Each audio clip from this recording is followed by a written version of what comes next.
आता उन्हाळा चालू आहे आणि आंब्याचा सीझनही चालू आहे, त्यामुळे ही मँगो आईस्क्रीम तर झालीच पाहिजे. पण बऱ्याच जणांचा प्रॉब्लेम असा होतो की आईस्क्रीम बनवायला गेलं तर एकतर त्यावरती आईस क्रिस्टल जमा होतात किंवा मग आईस्क्रीमच जमा होत नाही, पातळ होते किंवा चव बिघडते. त्यासाठी आज मी ह्या व्हिडिओत खूप टिप्स सांगितलेल्या आहे.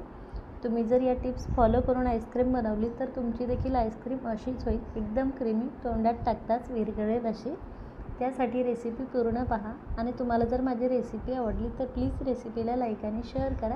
तसेच तुम्हाला जर माझ्या रेसिपीज आवडत असतील तर चॅनललाही नक्की सबस्क्राईब करा. लगेच ही मँगो आईस्क्रीम कशी बनवायची हे आपण पाहूयात.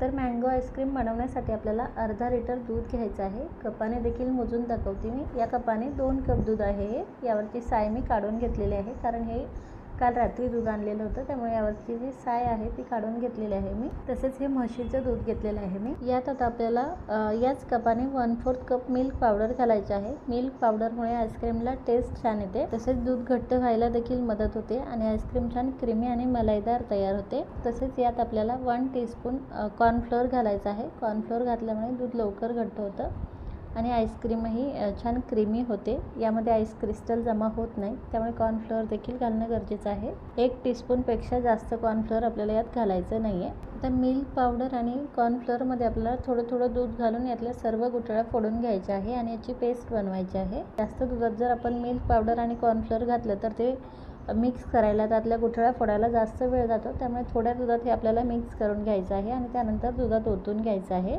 यातच आता आपल्याला 1/4 कप साखर घालायची आहे आणि हे दूध आता गॅसवरती ठेवायचं आहे. हे दूध आपल्याला थोडंसं आटवून घ्यायचं आहे. सर्वात अगोदर आपण याला उकळी आणून घेऊयात. दुधाला व्यवस्थित उकळी आलेली आहे आणि यातली साखर देखील विरघळलेली आहे. आता हे दूध आपल्याला असंच थोड्या वेळ उकळवून घ्यायचं आहे, जेणेकरून हे थोडंसं आटलं जाईल. त्यामुळे आईस्क्रीम आपली छान क्रीमी आणि मलाईदार होईल. तसेच आपण यात कॉर्नफ्लोअर घातलेलं आहे, ते देखील व्यवस्थित शिजलं जाईल. यासाठी दूध आपल्याला 5 ते 6 मिनिट फक्त उकळवून घ्यायचं आहे. 5 ते 6 मिनिट उकळवून घेतल्याच्या नंतर असं दूध घट्ट होतं, तुम्ही पाहू शकाल. आता लगेच आपल्याला गॅस बंद करायचा आहे आणि हे थोडंसं थंड करून घ्यायचं आहे. तोवर इकडे लगेच आपल्याला छान पिकलेले आंबे घ्यायचे आहे. त्याची वरची साल काढून घ्यायची आहे आणि आंब्याचा गर काढायचा आहे. अशा प्रकारे 1 कप आंब्याचा गर काढलेला आहे मी. हा गर मी आता मोठ्या मिक्सरच्या भांड्यात ओतून घेते आणि हा बारीक करून घेते. अशा प्रकारे तुम्ही पाहू शकाल. आता आपलं जे दुधाचं मिश्रण आहे ते देखील थोडंसं थंड झालेलं आहे. हे आता आपल्याला यात ओतून घ्यायचं आहे आणि हे देखील बारीक करून घ्यायचं आहे. मी यात इलायची घातलेली नाही आहे. तुम्हाला जर इलायची आवडत असेल तर तुम्ही यात थोडीशी इलायची देखील घालू शकता. दूध आणि आंब्याची अशी एकदम स्मूथ मलाईदार पेस्ट तयार झालेली आहे, तुम्ही पाहू शकाल. आता हे आपल्याला ज्या भांड्यात आईस्क्रीम सेट करायचं आहे त्या भांड्यात ओतून घ्यायचं आहे. थोडंसं पसरवून घ्यायचं आहे आणि व्यवस्थित असं पसरवून घेतलं की आता याला पॅक असं झाकण लावून हे आपल्याला फ्रीजरमध्ये ठेवायचं आहे 5 ते 6 तासासाठी सेट होण्यासाठी. फ्रीजची स्पीड आपल्याला वाढवायची आहे. कमी स्पीड असेल तर हे जमा होणार नाही, त्यामुळे स्पीड आपल्याला एकदम समरवाली करायची आहे. 5 ते 6 तासानंतर आईस्क्रीम आपली अशा प्रकारे सेट झालेले आहे. हे आईस्क्रीम आता आपल्याला काढून घ्यायचे आहे एका दुसऱ्या भांड्यात. आता आपण जी प्रोसेस करणार आहोत ती कंपल्सरी आहे, त्यामुळे ही प्रोसेस बिलकुल टाळायची नाही आहे. यामुळे आईस्क्रीम छान सॉफ्ट होते, त्यात आईस क्रिस्टल जमा होत नाही, त्यामुळे ही स्टेप गरजेची आहे. आता आपल्याला ही आईस्क्रीम बीट करून घ्यायची आहे. हे भांडं छोटं पडेल, त्यामुळे ही आईस्क्रीम मी दुसऱ्या मोठ्या भांड्यात ओतून घेते आणि आता याला चांगलं 5 ते 7 मिनिट छान बीट करून घेते. आता तुमच्याकडे जर असं बीटर नसेल तर तुम्ही याला मिक्सरच्या भांड्यात घालून देखील थोडा वेळ फिरून घेऊ शकता. ही प्रोसेस आपल्याला कंपल्सरी करायची आहे, यामुळे आईस्क्रीम छान सॉफ्ट होते.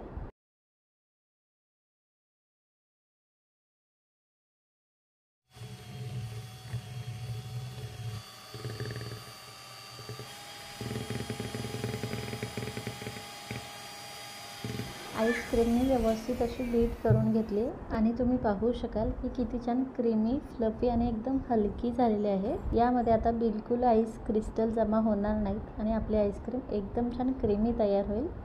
सुरुवातीच्या मिश्रणपेक्षा हे मिश्रण तुम्ही पाहू शकाल किती छान क्रीमी झालेलं आहे. तर त्यामुळेच आपल्याला ही स्टेप कंपल्सरी करायची आहे. हे आईस्क्रीम आता तुम्ही कुठल्याही भांड्यात सेट करून घेऊ शकता. एक मी तुम्हाला मटक्यात देखील सेट करून दाखवते आणि आता ही राहिलेली आईस्क्रीम परत आपण ज्या पहिल्या भांड्यात आईस्क्रीम सेट करायला ठेवली होती त्याच भांड्यात ओतून घेते. जेव्हा आपण आईस्क्रीम बीट करून घेतो तेव्हा हे मिश्रण जास्त होतं, कारण हे खूप छान हलकं आणि फ्लफी होतं.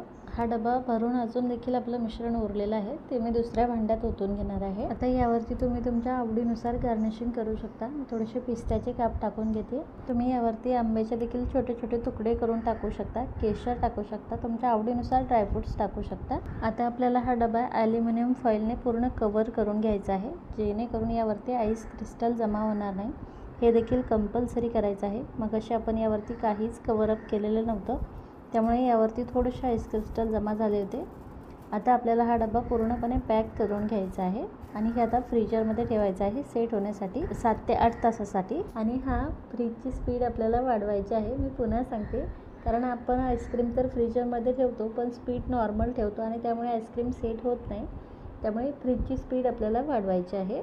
7 ते 8 तासानंतर आता आपले आईस्क्रीम तुम्ही पाहू शकाल किती परफेक्ट सेट झालेले आहे. तर बिलकुल यावरती आईस क्रिस्टल वगैरे जमा झालेले नाही आहे आणि एकदम छान क्रीमी अशी तयार झालेली आहे. अगदी तोंडात टाकताच विरघळेल अशी. चवीलाही खूपच यम्मी झालेले आहे, बिलकुल राहवत नाही आहे. डब्यातली आईस्क्रीम देखील आपण खोलून पाहूयात. वाव! तर तुम्ही पाहू शकाल किती क्रीमी आणि मलाईदार आईस्क्रीम तयार झालेले आहे. बिलकुल यावरती आईस क्रिस्टल वगैरे जमा झालेले नाही आहेत. ही आईस्क्रीम तुम्ही कुठल्याही भांड्यात सेट करू शकता, म्हणजे याच्या कुल्फ्या देखील बनवू शकता. खूप छान सेट होतात. खरंच विकतच्या आईस्क्रीमपेक्षाही टेस्टी आपली आईस्क्रीम तयार झालेली आहे. अगदी तोंडात टाकताच विरघळते. खूपच छान झालेले आहे खरंच. तुम्हीही एकदा बनवून पहा, खूप आवडेल तुम्हाला आणि त्यानंतर तुम्ही परत परत बनवाल. तर नक्की बनवा आणि कशी वाटली तुम्हाला ही रेसिपी हे कमेंट करून नक्की सांगा. तुम्हाला जर माझी ही रेसिपी आवडली असेल तर प्लीज रेसिपीला लाईक आणि शेअर करा. Bye bye.